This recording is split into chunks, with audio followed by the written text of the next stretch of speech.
let's say with our R, respectful should also be respectful to the parents, because you see, what do elders need? I mean, let me just put it that as simple as that. What does an elderly person require is simply respect. If you just get into the root of it, if as a daughter-in-law you can be a little respectful to them, ask them, take their advice, they will feel so happy, because at their age there's not much that they can do. Only thing is they want is to be recognized. They want, see, at that age, at some point of time they start feeling unwanted, or probably that do I even count, or does anybody even need me?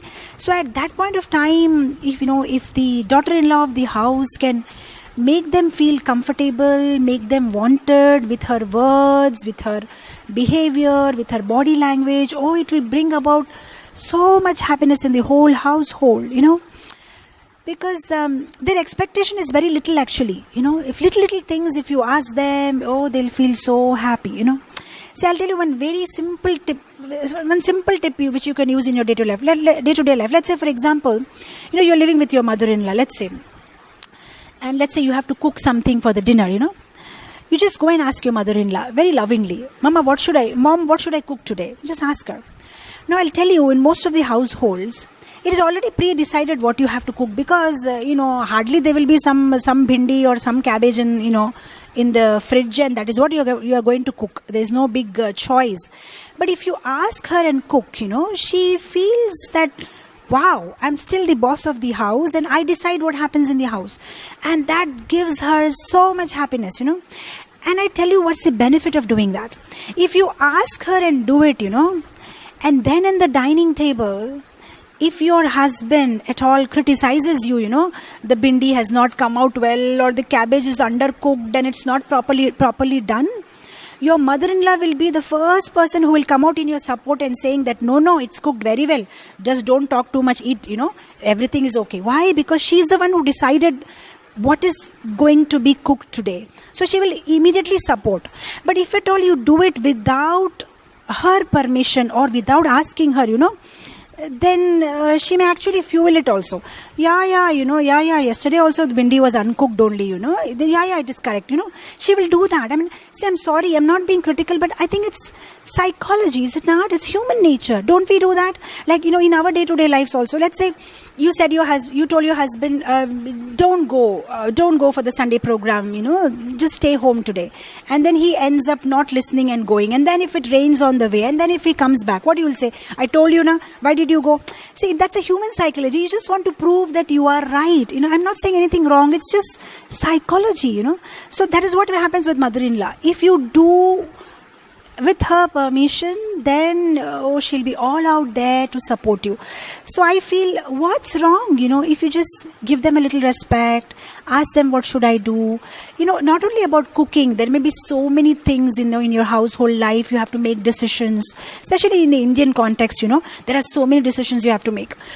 Something like how much, I'll tell you the typical Indian context which you have to discuss with your mother-in-law is how much worth of gift will we give to this relative on their marriage. All these things have to be discussed, and then they are the elders who decide, how much gift to be given, how much worth gift to be given, because in our kakas, chacha's marriage, that is what they had given. They have all this background information and data, so they guide. So if at all you are, a little bit respectful to them, they feel so happy. So you can start doing that. Give them a little importance. Make them feel a little wanted, and atmosphere will be so beautiful at home. Because definitely, these elders are... it's so precious actually to have their association. Of course, if I end my class today at this point, then the questions will be, but Mataji, my mother-in-law is pampering my son so much, and I'm not able to make him obedient because of her pampering. My mother-in-law watches TV a lot, then we can't do Gaurarti at home. My mother-in-law expects me to watch TV serial with her. So I mean, these are this 100 set of questions that I keep regularly getting. This is the problem with my mother-in-law. That is the problem with my mother-in-law. And that's all right. I understand. But if you really love your husband, or if you really love your wife, what do you have that saying in English? If you love me, then you love everything that is connected to me. If you genuinely love your partner, definitely you need to love everybody that is connected to him, is it not? Because imagine, she's the one who's raised the person whom you love so much today.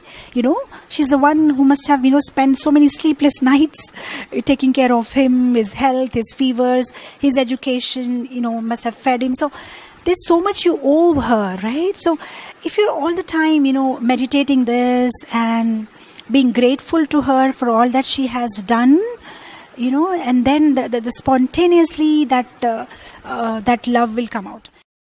Sab Krishna, Krishna, Krishna lage. Sab Krishna, Krishna, Krishna lage. Sab Krishna